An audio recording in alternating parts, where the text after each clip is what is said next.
3,000 accounts. So that, in fact, the report that brought about the this deleting can be traced back to the 2016 general election of the United States, where over 2,000 accounts were created to carry out what is today known as influence operation. And the aim for those 2,000 accounts was to influence the narrative within the social media space, so that persons within that space would be manipulated or in a way convicted to carry out specific actions even against their will, because the content that will be flying around the social space or the social network space would be content that were against a particular candidate. Then it was the US general election. So the content were against a particular candidate and the content were for a particular candidate, and that influence, in a way, influenced the election. So after that, the US intelligence began to look at how they can use to mitigate situations like that. And one of what came out as a result of that discussion was for social media platforms to begin to bring forth solutions like this. So Meta, which is the parent company of Facebook, Instagram, and WhatsApp, came up with the adversarial threat report, which aimed at identifying potential threats within the social media space, especially on their platforms. And that's what brought about. Daniel, having said that, I know we've mentioned some of the threats there, but tell us, what are the major cyber threats that is confronting us as a country? Okay, so there are different categories actually, because if you want to look at cyber threats, you can look at it from an organizational standpoint. We can look at it from individual standpoint, and we can also look at it from the public sector standpoint. And I'll just pick a couple of them from each sectors, from each standpoint. So from an individual standpoint, majority of the threats that we are exposed to would be social media account takeovers, where you have your WhatsApp, someone takes over your WhatsApp, or you have your Facebook account, someone takes over your Facebook account, or identity theft, where someone takes over your identity and uses your identity to carry out a crime. So you become one that have carried out a crime by proxy, because it was your details that was used to carry out that account, that attack. So that's from individual perspective. Then if you look at it from the private sector perspective, which is government, which is companies, one of the major threats that has lingered so much, not a national thing, but a global situation, is the ransomware attack, where, because organizations and companies make use of data, and those data can in a way can be encrypted, and you being the owner and the custodian of data, in fact, it's just like it's synonymous to kidnapping. In the regular form of kidnapping, you kidnap someone and you would ask for ransom for the person who would be released. But this one, it's not the person that's been kidnapped, it's the company's data that is being in a way kidnapped, because you are seeing the data but you can't have access to it. And it was encrypted, so you would need to pay a certain amount of money for it to be released, for the data to be decrypted, for you to be able to use your data. But the major challenge with this ransomware is the fact that it's now becoming a business model, whereby the person that is developing the ransomware is different from the person that is distributing the ransomware. The person that is distributing, the developer is different from the vendor is different from the insider who works in the company.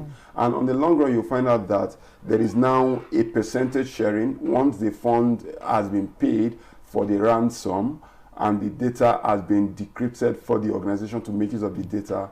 You find out that everyone has a cut in that this. So it's like a business. Then from the government perspective, a whole lot of crime are happening at that end, and the major crime I would look at from the cyberspace is misinformation, disinformation, and malinformation, which is generally known as the influence operation.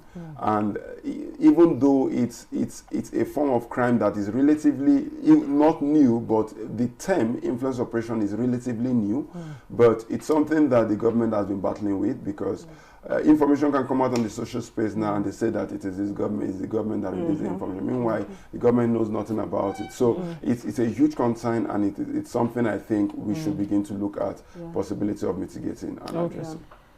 Thank you very much. We'll take a short break now. And as a security expert, do you think Nigeria is doing enough to bring perpetrators of cyber crime, to book? Okay, as it stands now, they are doing way above other African countries. That's from the data that we have. Nigeria is the only country that have, not the only, among the 22% of African countries, that's the 54 African countries that have signed the Budapest Cyber Security Convention. We are also among those that are actively engaging in ensuring that we implement the Geneva Convention on Cybercrime. So that's huge, because we are also among those that have the Secured Electronic Evidence Act that tends to ensure that cybercrime issues can find expression in the court of law. So there are a lot of things that we've done. However, there are a whole lot more that needs to be done. A whole lot more. Starting with the fact that there is need for us to look at the root cause of this thing.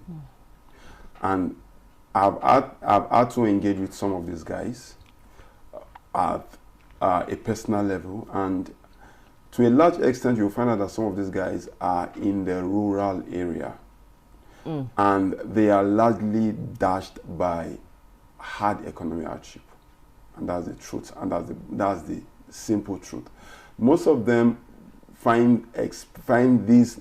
acquire this knowledge while in school, because they have the mindset, and they have the mindset that if I leave school, there is no possibility, there is no guarantee that I can get a job.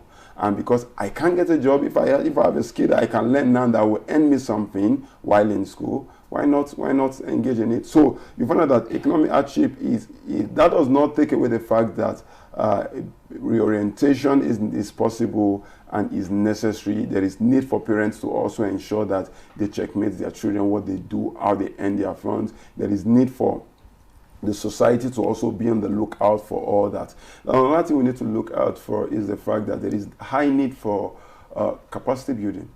We need to build the capacity of our law enforcement agencies. If, for example, someone falls victim of cybercrime, can you actually walk to a police station and report your case? What would the police do? They may probably be laughing at you, because there is a unit actually. There is the the NPF, National Cybercrime Center, but it is still in its development stage. It has not formed to become that adult agency that can help in mitigating some of this. So there is need for capacity building for law enforcement agencies. Even our judges needs to be trained in this regard, because it's a new terminologies are coming forth within the cyberspace, cybercrime issues. And one of the recommendation of this convention, the Geneva Convention, is the establishment of a cybercrime court, which has not been largely done. So there is need for us to also look at the legal framework, developing legal framework, institutional legal framework that makes us to be able to checkmate this as a country. There's also need for us to cybercrime. One of the major challenges of cybercrime is attribution. I can be in Nigeria now and committing a crime in the US. I can be in the US and committing a crime in Nigeria. So there is no need for international collaboration and intelligence sharing. So we need to look at how we can collaborate with other countries in that regard and share intelligence so that we can apprehend some of these criminals. No, Handiel, you mentioned something about hardship being part of the reason why some of these boys go into, just call it what it is, Yahoo. But then when the economy was also booming, there were also some of these Yahoo boys. Yeah, but not as rampant as it is. Now there is even an academy for it. There's a school for it. If you go to National Cybercrime Center, there is an academy for it where people go to learn this thing as a skill. It's no longer, it's not something that is hidden. Then people do this, and there is no, they don't come out boldly with pride to tell you that this is what I do. But go to the south, go to the west, and other parts of the country. You find the people coming out boldly with all level of authority that this is what I do. So you can't compare the level of involvement now compared to then. That's the truth.